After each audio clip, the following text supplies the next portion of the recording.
যতদিন বেঁচে আছি আল্লাহর কোরআনের আইন রেখে চালু না হবে ততদিন পর্যন্ত আমাদের আন্দোলন সংসদের ভিতরেও চলবে, বাইরেও চলবে, সব জায়গায় আন্দোলন চলবে। আন্দোলন হবে জীবনের অপর নাম। আসুন সেই সংগ্রামে আমরা ঝাঁপিয়ে পড়তে চাই। আল্লাহ তাআলা কোরআন মাজিদে ঘোষণা করেছেন, শাহরু রমাজান আল্লাযী উনজিলা ফীহিল কুরআন হুদাল লিন-নাস ওয়া বায়্যিনাতিম মিনাল হুদা ওয়াল ফুরকান। এই সেই রমজান মাস যে মাসে কোরআন নাজিল করা হয়েছে। আর এই কোরআন হচ্ছে বিশ্ব মানবের জন্য হেদায়েত স্বরূপ, গাইডলাইন স্বরূপ, হক এবং বাতিলের পার্থক্যকারী একটি মহামূল্যবান কিতাব, যে কিতাব আল্লাহ তাআলা স্বয়ং পাঠিয়েছেন এবং সর্বশেষে পাঠিয়েছেন। আপনারা নিশ্চয় জানেন রমজান সম্পর্কে অনেক আলোচনা প্রতি রমজানেই আপনারা শুনে আসছেন। খুব বেশি কথা বলার নাই। প্রথম কথা হচ্ছে, রমজ শব্দটির অর্থ জ্বালিয়ে দেওয়া, পুড়িয়ে দেওয়া। রোজার মাধ্যমে আল্লাহ তাআলা মানুষের গুনাহ খাতাকে জ্বালিয়ে পুড়িয়ে সেই মানুষটিকে পরিষ্কার করার ব্যবস্থা করেছেন। দীর্ঘ একটি মাসের মধ্যে 30 দিন, একটি মাস 30 বা 29 দিন, এই মাসে এই ইবাদত করার মাধ্যমে আল্লাহ তাআলা আমাদেরকে আমাদের চরিত্রকে সুন্দর করার একটা গুরুত্বপূর্ণ ব্যবস্থা রেখেছেন। আমরা আল্লাহ তাআলার এই পবিত্র রমজান মাসে উপনীত হয়েছি। দেখতে দেখতে এই একটা অংশ চলে যাচ্ছে। আমরা জানি প্রথম 10 দিন রহমতের, দ্বিতীয় 10 দিন মাগফিরাতের, আর তৃতীয় 10 দিন জাহান্নামের আগুন থেকে বাঁচার। সেই হিসাবে রমজান মাস আমাদেরকে একটা গুরুত্বপূর্ণ শিক্ষা দিয়ে যায়, যে শিক্ষাটি এই আয়াতের মধ্যে আছে সূরা বাকারায়, যে এই রমজান মাসে একটা জিনিসই ঘটেছিল। ঘটনাটা, এই মাসে কোরআন নাজিল হয়েছিল। যদি বলেন তো কি নাজিল হয়েছিল? কোরআন নাজিল হয়েছিল। এই কোরআন এমন একটি কিতাব, যে কিতাব দুনিয়াকে আলোকিত করে, আর এই কিতাব থেকে দূরে থাকলে তারা অন্ধকারে থেকে যায়। যেসব জায়গায় যেসব জাতি কোরআনকে অনুসরণ করেছে, করে বা করবে, তারা আলোকিত থাকবে। আর যারা কোরআনকে অবহেলা করবে, কোরআন থেকে কোনো শিক্ষা গ্রহণ করবে না, তারা চিরদিনই অন্ধকারে থাকবে। সেজন্য কোরআনকে গুরুত্ব দিয়ে আমাদেরকে অনুধাবন করতে হবে। 1 নম্বরে বুঝে পড়া দরকার। আল্লাহ কি বললেন এটা জানার জন্য কোরআনকে যদি কেউ না বুঝে পড়ে, তাহলে কি কোরআনের উদ্দেশ্য সাধন হলো? আপনার কথা বলছেন না, রোজা লাগছে বোধহয় আপনাদের। ক্ষুধা লাগছে নাকি? ক্ষুধা লাগলেও তো খেতে পারবেন না। তো কথা একটু বলেন আল্লাহর কোরআনের পক্ষে। আমি যেটা আপনাদের কাছে বলতে চাই সেটা হলো, কোরআনকে যদি বুঝা না পড়া যায়, না পড়া হয়, তাহলে কোরআন থেকে কিছু পাওয়া যাবে? পাওয়া যাবে না। ব্যক্তিও সংশোধন হবে না, সমাজও সংশোধন হবে না, রাষ্ট্র সংশোধন হবে না। যার ফলে আমরা কোরআন থেকে যে শিক্ষা নেওয়ার কথা ছিল তা পাবো না। সূরা তাহার 124 নম্বর আয়াতে আল্লাহ তাআলা বলছেন, ওমান আরাজা আন যিকরি ফাইন্না লাহু মাঈশাতান জানকা ওয়া নাহশুরুহু ইয়াওমাল কিয়ামাতি আমা। যদি কেউ কোরআন থেকে দূরে থাকে, দূরে থাকা মানে না বুঝা থাকলো, ওকে বুঝলোই না, কিছু করলোই না কোরআন থেকে, এই লোকটির ব্যাপারে বলা হচ্ছে দুনিয়ার জীবনে সে অত্যন্ত কষ্টের মধ্যে জীবনযাপন করবে, সমস্যার মধ্যে জীবনযাপন করবে, দুশ্চিন্তার মধ্যে জীবনযাপন করবে। জীবনটাকে সংকীর্ণ করে দেওয়ার কথা অনেক তফসিরে, বেশিরভাগ তফসিরে সংকীর্ণ করার কথা বলা হয়েছে। সংকীর্ণ মানে টাকা থাকলেও আপনার এই টাকাতে আপনি খুশি থাকতে পারবেন না, এ টাকা আপনাকে শান্তি দিতে পারবে না। দিস ইজ সংকীর্ণ এই অর্থে। আবার এমনও হইতে পারে টাকা নাই, কষ্টে আছেন, এটাও একটা হইতে পারে। অর্থ যেটাই হোক, কোরআন থেকে যদি আমরা শিক্ষা গ্রহণ না করি, কোরআন থেকে জীবন যাপন করতে যদি আমরা না পারি, তাহলে আমাদের জীবনটা হয়ে যাবে সংকীর্ণ, দুঃখময়, কষ্ট থেকে শুরু করে দুশ্চিন্তার লাখো দুশ্চিন্তা আমাদের মাঝে জমা হবে, যেখানে মানুষ শান্তি খুঁজে পাবে না। আর আরেকটা কথা বলা হয়েছে যে কোরআন থেকে দূরে থাকলে কি হবে, কিয়ামতের দিনে যখন মানুষ উঠবে তখন সে অন্ধ অবস্থায় উঠবে। He will be totally blind in the hair after. আখেরাতে একেবারে সম্পূর্ণ অন্ধ হয়ে উঠবে। সে বলবে লেমা সারতানি আমা, আল্লাহ আমাকে কেন তুমি কানা করলে, কেন আমাকে অন্ধ করলে? ওয়াকাদ কুন্ত বাসিরা, আমি তো দেখতে পেতাম দুনিয়াতে, চোখ দিয়ে অনেক কিছু দেখেছি, আমার পিতামাতাকে দেখেছি, আমার স্ত্রীকে দেখেছি, আমার ছেলে মেয়েকে দেখেছি, তোমার প্রাকৃতিক দৃশ্য যত ছিল সব আমরা দেখেছি, আজকে কোনো চোখ নাই, আমি কেন অন্ধ হলাম? আল্লাহ তাআলা জবাব দেবেন সেখানে যে আমি তোমাকে আমার আয়াত দিয়েছিলাম, এই আয়াত তুমি ভুলেছিলে, এই জন্য আজকে আমি তোমাকে ভুলে গেছি। সম্মানিত আজকে রোজাদার ভাই সব, আমরা কি এটা সিদ্ধান্ত নিতে পারি কোরআন আজকে আমরা যেভাবে পড়ছি না বুঝা, গোটা জাতিকে আমরা কোরআন বুঝানোর জন্য চেষ্টা করব। আমরা তো পড়ি, এখানে যারা আছেন সংগঠনের সাথে, দি ফোরাম অফ ইঞ্জিনিয়ার্স, এই আর্কিটেক্ট, আপনারাও পড়েন, বাংলাদেশ জামাত ইসলামী, ইসলামী ছাত্র শিবির সহ যারা কোরআনের আইনে দেশে চালু করতে চায়, সবাই কোরআনকে অর্থসহ পড়ার চেষ্টা করছে। আমরা গোটা জাতিকে কোরআনের দিকে টানতে চাই, সেজন্য আমাদের শিক্ষা ব্যবস্থায় কোরআনকে বাধ্যতামূলক করতে হবে। আজকের আমাদের চূড়ান্ত দাবি, কোরআন থেকে যে জাতি, যে দেশ, যে রাষ্ট্র দূরে থাকবে, তারাও অন্ধ জাতি হিসাবে, অন্ধ রাষ্ট্র হিসাবে পরিচিত হবে। দুনিয়াও কঠিন শাস্তি তাদের হবে, আখেরাতে চূড়ান্ত শাস্তি তাদেরকে ভোগ করতে হবে। অতএব ইসলামী রাষ্ট্র যদি হতো, আমরা অনেক আশা করেছিলাম, আপনারা অনেক আশা করেছিলেন, হয়তোবা এবার সকল দলের দেখা শেষ, এবার ইসলামের বাংলাদেশ, এই স্লোগান আমাদের ছিল, কি ছিল না? এবং লোকেরা বলে যে হইলটা কি, সব দেখলাম যে এদিকেই আসছে, কিন্তু রেজাল্টের সময়, কাউন্টিং করার সময় 2-3 ঘন্টা সময় অন্ধকারে রেখে কি যে ঘটে গেল বাংলাদেশের নির্বাচনের ইতিহাসে, দেখা গেল যে সব উলট পালট হয়ে গেল। তাই জন্য আমরা চিন্তা ভাবনা করে মনে করছি 3টা পদক্ষেপ নেওয়া দরকার। একটা আদালতের শরণাপন্ন হওয়া, আর একটা হলো যে আমরা সংসদে এটাকে তুলে ধরে এটার ব্যাপারে একটা সিদ্ধান্তে আসা, আর 3 নম্বর হচ্ছে মাঠে ময়দানে এ দাবি উচ্চারণ করে সরকারকে এটাকে সঠিকভাবে মূল্যায়ন করতে বাধ্য করা। এই 3টা দাবির মধ্যেই আমরা আমাদের কর্মসূচি নিয়ে যাব ইনশাআল্লাহ। সম্মানিত ভাই এবং বোনেরা, আসুন, সময় খুবই কম, তাহলে কি আমরা কোরআনকে বাধ্যতামূলক হিসেবে যদি আমরা করতে চাই, শিক্ষা ব্যবস্থার সিলেবাসে কোরআনকে রাখতে হবে। কি রাজি আছেন আপনারা? প্রাইমারিতে কোরআন শিখবে, হাই স্কুলে যে 10 পারা অর্থসহ কোরআন শিখবে, কলেজে যে আর 10 পারা অর্থসহ কোরআন শিখবে, বিশ্ববিদ্যালয়ে গিয়ে আর 10 পারা কোরআন শিখবে, 30 পারা কোরআন ছাত্র জীবনে শেষ হয়ে যাবে। মাস্টার ডিগ্রিও হবে, কোরআনের শিক্ষায় শিক্ষিত হবে, জাতি উন্নত হবে। আজকে আমরা যেভাবে আছি, এই জাতিকে আমরা উন্নত করতে সক্ষম হব ইনশাআল্লাহ। এই দাবিকে আমরা সরকারের কাছে রাখতে চাই। আর যারা মুসলমান হিসাবে আমরা আছি, সবারই উচিত যে আমরা এই দেশে কোরআনের শাসন কায়েম করলেই দেশটা শান্তিতে থাকবে।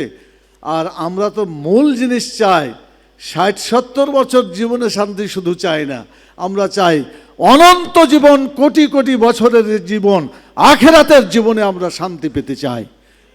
অতএব সেই শান্তি যদি পেতে হয়, তাহলে অবশ্যই আমাদেরকে কোরআনের দিকে ফিরে আসতে হবে এবং কোরআনের পথে চলতে হবে। যেসব দল কোরআনের কোনো কর্মসূচি নাই, আখেরাতের কথা বলে না, সব সময় 60-70 বছর জীবনের প্রতি তাদের দৃষ্টি এখানেই তাদের আবদ্ধ থাকে, এই সব দলে যোগদান করে আখেরাতের কোনো কল্যাণ হবে? জোরে বলেন না কেন? হবে? হবে না। যে জায়গায় গেলে কোরআন শেখা যাবে, আখেরাতের কোটি কোটি বছরে আমরা সেখানে থাকতে পারবো ভালোভাবে, সেই দল করা উচিত, সেই আন্দোলন করা উচিত, সেই রাজনীতি করা উচিত। যে দল, যে রাজনীতি আমাকে আখেরাতের কোনো উন্নয়ন দিতে পারে না, আখেরাতের কোনো কল্যাণ দিতে পারে না, সেই দল করা ইসলামের দৃষ্টিতে জায়েজই নাই। সম্মানিত ভাই এবং বোনেরা, দ্বিতীয় কথা এবার আসি, যে আমাদের দেশে নির্বাচন হয়। নির্বাচন অতীতে 2014, 2018, 2024 এই নির্বাচনগুলো কোনো নির্বাচন ছিল বলে কেউ মনে করে না। আপনারা করেন? জাতি করে? কেউ করে না। তো যে সরকার, ফ্যাসিস্ট সরকার এগুলো করেছিল, এই ফ্যাসিস্ট সরকারকে যাতে 2024 সালের 5ই আগস্টে যেভাবে ছাত্র জনতা তারা তাদের বিরুদ্ধে আন্দোলন করে দেশ থেকে বিতাড়িত করেছে, সেই দলকে আবার বাংলাদেশে পুনর্বাসিত করা, এটা আন্দোলনের সাথে বিশ্বাসঘাতকতার শামিল বলে আমরা মনে করি। অতএব গোটা জাতির স্পন্দন বুঝেই দেশটাকে পরিচালনা করা উচিত বলে আমরা মনে করছি। সম্মানিত ভাইয়েরা, একজন জাতীয় সংসদ সদস্য যখন প্রার্থী হয় তখন সে দলের পক্ষ থেকেই প্রার্থী হয়। নির্বাচনের আগে সে দলীয় প্রার্থী, কিন্তু নির্বাচিত হয়ে গেলে সে আর কোনো দলের প্রার্থী থাকে না। সে তখন সকলের এমপি হিসাবে, সকলেরই সংসদ সদস্য হিসাবে তাকে দায়িত্ব পালন করতে হয়। এজন্য জাতীয় সংসদ সদস্য গোটা জাতির জন্য তার দায়িত্ব পালন করতে হয়। আমি মনে করি যারা এই নির্বাচিত হয়েছেন, যে দল থেকেই করুন, আমরা সবাই একই মানের, একই দায়িত্ব এবং একই কর্তব্য পালন করার জন্য আমাদের সকলের চিন্তা করা উচিত। দেশটাতে শান্তি প্রতিষ্ঠা করা উচিত বলে আমরা মনে করি। 1 নম্বর, শান্তি বিঘ্নিত হচ্ছে বলে আমরা আশঙ্কা করছি। গণভোট হয়েছিল, জাতীয় সংসদে ভোটও ছিল, সব কিছু একই জায়গায় ছিল, কিন্তু দেখা গেল যে সংসদের ভোটে শপথ নেওয়া হলো সরকারি দল, আর গণভোটের শপথ এখনো তারা নেন নাই। কি নিয়েছেন? আচ্ছা আপনারা বলেন, এই গণভোট তো দাবি ছিল আগে হওয়ার, বর্তমান যে দল শপথ নেয়নি তারাই তো বলল একসাথে গণভোট হবে, কথা ঠিক না? তাদের প্রস্তাবকৃত গণভোট, আজকে তারা সেখান থেকে সরে যায়, তাদের কথা থেকে তারা সরে যাচ্ছে বলে মনে হয়। আমি এই শব্দ উচ্চারণ করতে চাচ্ছি না, আমাদের সম্পর্ক ভালো হোক এটাই আমরা মনে করি। কথা এবং কাজে মিল হচ্ছে না, এই শব্দটাই আমরা বলতে চাই। আবার আমরা যখন গেলাম, আমরা দুটাই শপথ নিয়েছি, জাতীয় সংসদেরও নিলাম, গণভোটেরও নিলাম। তো যারা নিল না, তারা তো জনগণের ভোটের কোনো মূল্য দিল বলে মনে হয় না, জনমতের কোনো মূল্য তারা দিচ্ছে বলে মনে হচ্ছে না। এটা যদি হয় তাহলে তো মনে হবে যে তারা গণবিরোধী সরকারের দিকে যাত্রা শুরু করেছে বলে মনে হচ্ছে। আমি আরেকটা কথা বলতে চাই, সম্প্রতি বিভিন্ন এগুলা সাংবিধানিক একটা কাঠামো এবং এটা নীতি দেওয়া আছে, যে কোনো জায়গা যদি শাসন করতে হয়, ওটাকে চালাইতে হয়, জনগণের ভোটে নির্বাচিত হয়ে সেগুলো চালাতে হবে। এই যে আমাদের মহানগরীগুলোতে হঠাৎ করে কি নিয়োগ করা হয়েছে, কি নিয়োগ করা হয়েছে বলেন? এগুলা করার কথা ছিল ভোটের মাধ্যমে, ঠিক কি না বলেন? তো যারা ভোটকে বাদ দিয়া নিজের মতো করে কাজ করতে চায়, তারা গণতন্ত্রে বিশ্বাস করে বলে মনে হয়? আমরা বলবো বর্তমান সরকারকে যারা আছেন, আমরা ধন্যবাদ জানাই যে একই সাথে আমরা লড়াই করেছি অতীতে এবং একই সাথে অনেক দূর পার হয়ে এসেছি। এখন এত দূর আসার পরে যদি পিচ টান দিয়ে অন্যদিকে চলে যায়, তাহলে জনগণের জন্য এটা খুবই কষ্ট হবে বলে আমাদের কাছে মনে হচ্ছে। তো জনগণের কষ্ট থেকে বাঁচার জন্য, দেশটাকে ভালো করার জন্য আমাদের সকলের সুবুদ্ধি হওয়া উচিত এবং সকল পর্যায়ের কাঠামোগুলোকে জনগণের ভোটে নির্বাচিত প্রতিনিধির মাধ্যমে শাসন করতে হবে। এককভাবে সিদ্ধান্ত দিয়ে স্বৈরাচারী আচরণ প্রকাশ করলে পারে জাতি অতীতের মতো আবার হয়তো সংগ্রামে নামতে বাধ্য হয়ে যাবে। আমি বলবো সময় আছে, সময় আছে, বিবেচনা করুন, এদিকে চলে আসুন। দেশটা তো খুব ভালো চলছে বলে মনে হচ্ছে না। সম্প্রতি নরসিংদীতে 15 বছরের একজন কিশোরীকে, হাতির ঝিলে 6 বছরের শিশুকে এবং হাতিয়ায় সেখানেও ভোট দেওয়ার কারণে একজন নারীকে ধর্ষণ করা হয়েছে বলে খবরে প্রকাশ। এই ধর্ষণটা একটা জাতির জন্য ধ্বংসের আলামত। যে জাতির মধ্যে জেনা ব্যভিচার এগুলো ছড়িয়ে পড়ে, সেই জাতি সত্যিকারভাবে দেশ এবং দেশের কল্যাণের জন্য কোনো কাজ করতে তারা পারে না। তো আলামত ভালো না। এই আলামত থেকে দেশকে যদি ফিরিয়ে আনতে হয়, আমি বলবো সরকারি দল, বিরোধী দল সবাইকে চিন্তা করে একসাথে কাজ করতে হবে। সরকারি দল আর বিরোধী দল শত্রু নয়, তারা একে অপরের বন্ধু হবে, পরিপূরক হবে। কোনো সংশোধন যদি কেউ দেয়, ইমাম সাহেব যদি সামনে থাকে, পিছনে যদি যারা নামাজি থাকে, তারা কি দিবে? লোকমা দিবে না ভুল হলে? এই লোকমা নিয়ে কাজ করলে পরে দেশ ভালো চলবে। আর লোকমা যদি কানে না যায়, তাহলে সেই ইবাদতও হবে না, সেই কাজের কোনো সফলতাও আমরা পাবো না। সেজন্য আমি বর্তমান সরকারের কাছে রিকোয়েস্ট করব যে জিনিসগুলোকে খুব ভালোভাবে বুঝে দেখে কাজ করার জন্য চেষ্টা করতে হবে। প্রিয় ভাইরা, শেষ কথা হলো, রমজান মাসে আমরা আমাদের জীবনকে সুন্দর করে গড়ে তুলতে চাই, যেমন ব্যক্তিগতভাবে যেমন গড়ে তুলতে চাই, সামাজিকভাবে দেশটাকেও ভালো রাখতে চাই, রাজনৈতিকভাবেও আমাদের দেশটাকে ভালো করতে চাই। এটা যদি করতে হয় তাহলে আমাদেরকে আলাপ আলোচনার মাধ্যমেই সমাধান করতে হবে। পরিবেশটা এখন আলাপ আলোচনার মধ্যে থাকতে পারলেই ভালো হয়। গরম পরিবেশ যখন তৈরি হয়ে যায়, তখন বেশি আলাপ আলোচনায় বেশি লাভ হয় না। সেজন্য ঠান্ডা অবস্থায় চিন্তা ভাবনা করে সরকারি দল, বিরোধী দল একসাথে যদি আমরা বসে আলাপ আলোচনার মাধ্যমে দেশটাকে সুন্দর করতে পারি। দেশের জনগণের ভোগান্তি অনেক হয়েছে, এই ভোগান্তি দয়া করে মেহেরবানি করে কেউ আর বৃদ্ধি করার দিকে যাবেন না, এই ভোগান্তি কমানোর দিকেই যাওয়ার জন্য আমি সকলের কাছে আবেদন জানিয়ে এবং শেষ আর একটি কথা বলতে চাচ্ছি। প্রিয় ভাই এবং বোনেরা, রমজান মাস এভাবে শুধু গুটি কতক লোক পালন করলে এই রমজানের মর্যাদা বাড়বে না।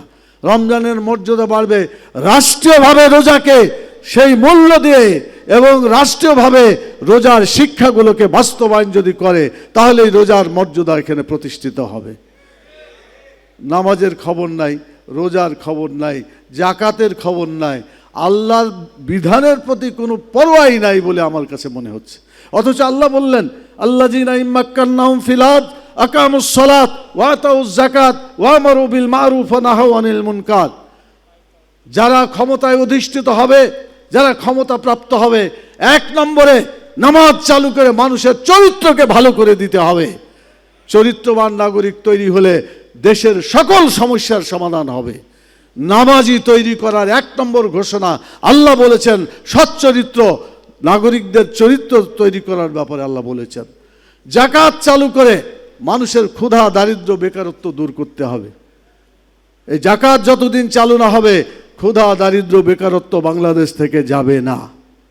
অতএব তাড়াতাড়ি, যেহেতু ক্ষমতায় যারা আসীন হয়েছেন, সরকারি দল হোক, বিরোধী দল হোক, প্রত্যেকে একটা গভর্নমেন্ট আর একটা হচ্ছে শ্যাডো গভর্নমেন্ট, এই দুটার কথা পলিটিক্যালি ব্যবহৃত হয়। সবাইকে সচেতনতার পরিচয় দিয়ে আসুন আমরা আল্লাহর এই বিধানগুলোকে নামাজ চালু করে মানুষের চরিত্র ভালো করে দিই। চরিত্র ভালো হলে চাঁদাবাজি করা লাগবে না, চরিত্র ভালো হলে অন্যায় এবং দুর্নীতি করা লাগবে না, ধর্ষণ করতে পারবে না। অতএব নামাজ চালু করাই একমাত্র ঔষধ এদেশ থেকে দুর্নীতি বিতাড়িত করার পথ। যাকাত চালু করে ক্ষুধা, দারিদ্র্য, বেকারত্ব দূর করা যাবে।